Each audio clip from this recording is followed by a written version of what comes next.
তো তোরা এই বড় লোক ওইরকম সিরা প্যান্ট পরে উঠছিস কে?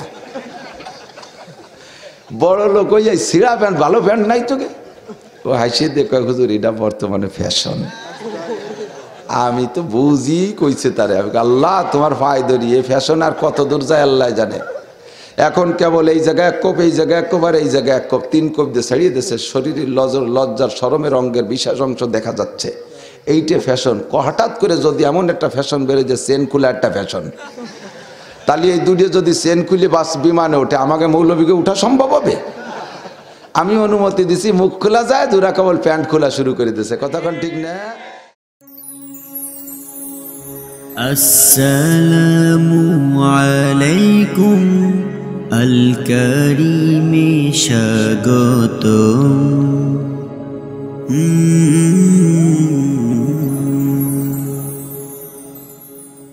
মাননীয় প্রধানমন্ত্রী বাংলাদেশ থেকে বিদেশে গেলে সংসদীয় নিকটতম নেত্রী একজনকে রেখে যায়, প্রেসিডেন্ট চলে গেলে একজন ভাইস প্রেসিডেন্ট রেখে যায়। আল্লাহ আমি তো দুনিয়ার থেকে চলে যাচ্ছি, আমার ভাইস প্রেসিডেন্টকে হবে কারে বানাবো? আল্লাহ পাক বলেন আমি যাকে সার্টিফিকেট দিয়েছি তারে বানাইবা। রব্বুল আলামিন তুমি আবার কারে সার্টিফিকেট দিলে? আল্লাহ কয় ইন্নামা ইয়াখশাল্লাহ মিন ইবাদিহিল উলামা। তোমরা নবীরা আমাকে 100 ভয় করো বিদায় তোমাদেরকে নবুয়তি দিয়েছি, জিম্মাদারি তোমাদেরকে দিয়েছি। নবীদের পরে আমি আল্লাহকে যারা সবচাইতে বেশি ভয় পায়, অ্যাসিস্ট্যান্ট নবী হওয়ার যোগ্যতা রাখে তারা। তুমি নবী চলে যাওয়ার পরে তোমার নিকটতম আমি আল্লাহকে সবচাইতে বেশি ভয় পাই ওলামায়ে কেরাম। কথা বলেন ঠিক ঠিক না? আল্লাহ কা ইন্নামা ইয়াখশাল্লাহ মিন ইবাদিহিল উলামা।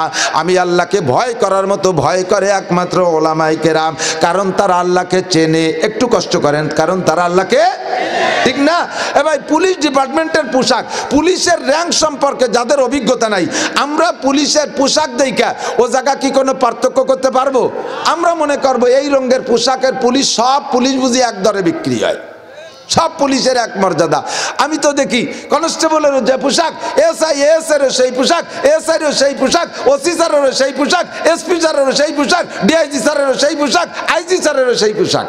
কিন্তু ওর ভিতরে 1 ফুল 2 ফুল এ জায়গা ও জায়গা ইত্যাদি দিয়ে যে পার্থক্য, অত আমি বুঝি না। আমি তো পোশাক দেখলে পুলিশ ভাবি।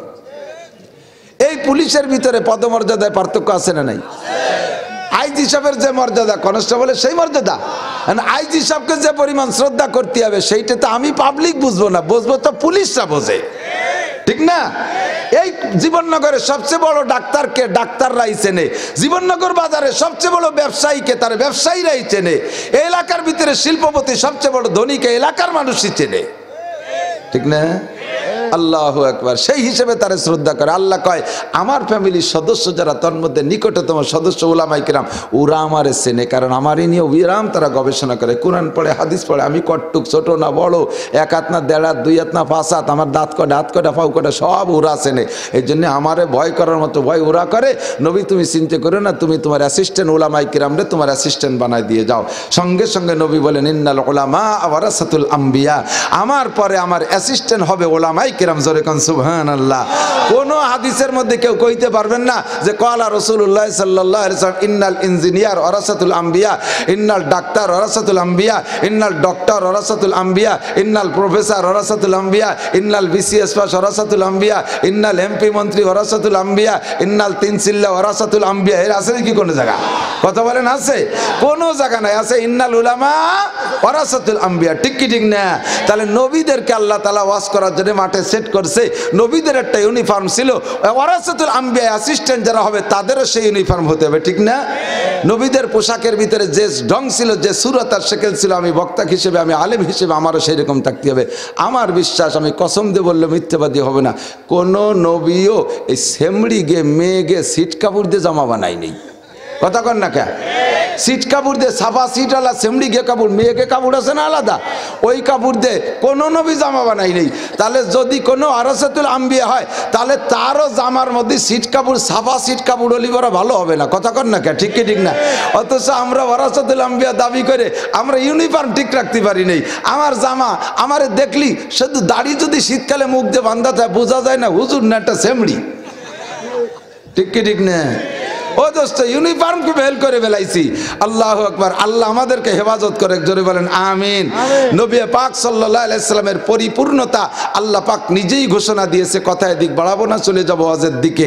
আমার নবী যে যোগ্য বক্তা এবং কিয়ামত পর্যন্ত আনেওয়ালা সমস্ত পণ্ডিতের পণ্ডিত, সমস্ত যত বড় বিজ্ঞানী আসুক না কেন দুনিয়ায়, আমার নবী তার উপদেশ শিক্ষকতা করার যোগ্যতা রাখতেন কি রাখতেন না? যত বড় বিজ্ঞানী আসুক, সমস্ত বিজ্ঞানী আমার নবীর কদমের কাছে বসে ছাত্র হওয়ার যোগ্যতা রাখে, ঠিক কি ঠিক না? আল্লাহু আকবার। এবার বক্তা যদি কোয়ালিটি সম্পন্ন না হয়, বক্তার আমলের মধ্যে যদি ত্রুটি বিচ্যুতি হয়, শ্রোতাদের জানা থাকলে ওই বক্তার কথা শুনবে না। যেমন একটা লোক দাঁতের মাজন বেচতেছে, বাসের ভিতরে কি কয় তা ভালো করে বোঝা যায় না, বাসের শব্দে আর ওদিকে তার মুখে, নিজের মুখেও দাঁত নাই। তারে ডাইকে জিজ্ঞেস করলাম, চাচা কি এত্তিছেন, কি বলেন একটু ভালো করে কন। কয় যে বাপ, আমার এই দাঁতের মাজন এমন ধনন্তরী যে দাঁত মাজলি পরা মরা পর্যন্ত তো পড়বেই না, মরার পরেও 14 বছর থাকবে। আমি বললাম, চাচা এই মাজন বেচা শুরু করছো কি দাঁত তোমার কটা পড়ার পরে না আগেতে? কয় কে তা কক। আমি কই যে তোমার মুখেতে দাঁত একটাও নাই, যার আমার মতো একটুক বুদ্ধি আছে সে তোমার মাজন কিনবে না। কারণ আমি বুঝে ফেলাইছি যে মাজনে তোমার দাঁত ঠেকাতে পারে না, ও মাজনে আমার দাঁতও ঠেকাতে পারবে। কথা বলেন ঠিক কি ঠিক না? বক্তা যদি বেপর্দা করে, পরের মেয়েরে মুখ খোলার অনুমতি দিয়ে দেয় আমি বক্তা হইয়া, যে হ্যাঁ ভাইরা বাপরা এখানে যারা এসছেন, আপনাদের মেয়ে ছেলেদের মুখ খোলা থাকবে, কোনো দোষ নাই, হাত খোলা থাকবে, কোনো দোষ নাই, পা খোলা থাকবে, কোনো দোষ নাই। আপনাদের মেয়ে ছেলেরা এভাবে রাস্তাঘাটে হাটে বাজারে ঘোরাফেরা করবে, স্কুল কলেজ ইউনিভার্সিটিতে পড়বে। আমি বক্তা হয়ে যদি আপনাদের এই মশলা বলে দেই, তাহলে আপনারা সাথে সুযোগ আর একটু বের করবেন। কারণ পাবলিক তো এমন পাবলিক, দরিয়ান্তি করলে বান্ধে নিয়ে আসে। কথা কন ঠিক না? এক হাত কলি পারা 5 হাত করে ফেলাই দেয়। আল্লাহু আকবার। যখনই আমি বক্তা বলে দিছি যে মুখ খোলা, হাত খোলা, পা খোলায় দোষ নাই, সাথে সাথে মতিঝিল হাই স্কুলের কমিটি আর মাস্টাররা ঘোষণা দিয়ে দিয়েছে মেয়েরা উন্না করে আসতে পারবা না। কারণ আমি সুযোগ দিছি মুখ খোলার, ওরা উন্না খুলে ফেলাইছে। আর আমার বলা লাগবে না। এরপরে ওরা আস্তে আস্তে আরো খুলতি বলবে যে মেয়েরা মেয়েলি পোশাক পরতে পারবে না, স্কুলে কলেজে পড়তে হলে মেয়েদের প্যান্ট শার্ট পরে ছেলেদের মতো আসতে হবে। কিছুদিন পরে বলবে যে ছেলেরা যেমন বুক খোলা শার্ট পরে আসে, মেয়েরা বুক খোলা শার্ট পরে আসতে হবে। চলতেছে মডেল, নতুন কথা না। গত বছর চট্টগ্রামের তো বিমানে উঠছি, ঢাকা আসবো, বিমানে উঠে দেখি আমার পাশের সিটে 2 জন বসা। ওরে মোটা, তার রান আমার ব্যাট এসছে মোটা এক একজনের। তো পাশে দুটো বসে রয়েছে, একটা পুরুষ আর একটা মহিলা। তো বিমানে আমরা বক্তারা তো খুব উঠি, তো উঠতে উঠতে বিমানওয়ালাদের সাথে ভালো একটা সম্পর্ক হয়ে গেছে। কেবিন ক্রু যারা আছে, আমরা উঠতে সাথে সাথে হাত ধরে টেনে উঠে নিয়ে যায়, খুব যত্ন করে, সবার চাইতে নাস্তা পানি আমাকে একটু বেশি দেয়, ওরা আমাদের অশ্বনে। তো আমার কাছে বেশ ওরা কয়েকজন এসে জড়সড় হয়েছে, নাস্তা পানি দিচ্ছে, এর মধ্যে দেখছি ওরা দুটো বাম পাশে বসা। তখন আমি দেখতেছি ওদের শরীর পোশাকের অবস্থা, আর যত অজাগা কুজাগা নজর যায় কিন্তু বেশি, দেখতে না চাইলেও সেই জায়গা যায়। একটা লোকের সারাগা কি সুন্দর সমস্ত অঙ্গ প্রত্যঙ্গ, শুধু কানটা একটু বেঁকা, ঘুরে ঘুরে কয় তোর কান ওরম বেঁকা, নাকটা এত ভালো তা তো কও না, গাল ভরা গোস্ত তা তো বলো না, হাতের আঙ্গুল কত সুন্দর তা তো কও না, কদিক তো চোখই যায় না, বেয়া জায়গায় চোখ যায়, ইচ্ছায় অনিচ্ছায় খারাপ জায়গায় চোখ যায়। দেখি যে ওই দুটো বসা, এই ঠ্যাঙে এই আপনাদের এদিক কি কয় তা আমি জানি না, গাছ কাটে যে, খেজুর গাছ কাটে যে হাতিয়ে হাইসু এই হাইসুদের 3 কোপ দিয়ে, হাঁটুর কাছে 1 কোপ, মাঝে 1 কোপ, আর বেকায়দার গোড়ায় আর 1 কোপ। আর টাইট বডি, মোটা শরীর, টান খাইয়ে ফাঁকা হয়ে এক এক জায়গায় এতখানি ফাঁকা হয়ে গেছে। ওই জায়গা যা আছে তা দেয়া যাচ্ছে। পুরুষটারও 3 কোপ, মহিলাটারও 3 কোপ, দুটোই ভাষাভাষী বসা। তা আমি তামাশা, আমি তো বুঝতেছি ঘটনা কোন জায়গার থেকে আসতেছে। আমি বুঝে শুনে টেয়ার কেড়ে কইতেছি, এই বিমানে তো কোনো গরিব মানুষ ওঠে না, সব ধনী মানুষ ওঠে, পোশাক আদি আছে যাদের ভালোই, শৌখিন মানুষ, পয়সা বেশি গেলেও সময়ের সাশ্রয়, শারীরিক প্রশান্তির জন্য অল্প টাইমে সিটে গাঁতে ঢাকা চলে যেতে পারবে মাত্র 4000 টাকা, তাই পয়সাওয়ালার ওঠে। আর আমরা হুজুররা তো পরের বাতে বেগুন দেখাই, আমাকে পয়সা ওঠা লাগে না, টিকিট কেটে দেশে চলে আসি। তো তোরা এই বড় লোক ওইরকম সিরা প্যান্ট পরে উঠছিস কে? বড় লোক ওই সিরা প্যান্ট, ভালো প্যান্ট নাই তোকে? ও হাসিয়ে দেখো, হুজুর এটা বর্তমানে ফ্যাশন। আমি তো বুঝি কইছে তারে, আমি আল্লাহ তোমার ফায় ধরি, এই ফ্যাশন আর কত দূর যায় আল্লাহ জানে। এখন কেবল এই জায়গায় 1 কোপ, এই জায়গায় 1 কোপ, আর এই জায়গায় 1 কোপ, 3 কোপ দিয়ে ছাড়িয়ে দিয়েছে। শরীরের লজ্জার শরমের অঙ্গের বিশেষ অংশ দেখা যাচ্ছে, এইটা ফ্যাশন। হঠাৎ করে যদি এমন একটা ফ্যাশন বেড়ে যে চেন খুলে একটা ফ্যাশন, তাহলে এই দুটো যদি চেন খুলে বাস বিমানে ওঠে, আমাকে মৌলভীকে উঠা সম্ভব হবে? আমি অনুমতি দিছি, মুখ খোলা যায়, দুরা কেবল প্যান্ট খোলা শুরু করে দিয়েছে। কতক্ষণ ঠিক না? এই জন্য আমার একটু হিসাব নিকাশ করে অনুমতি দিতে হবে। ঠিক জোরে বলেন ঠিক। Hey there.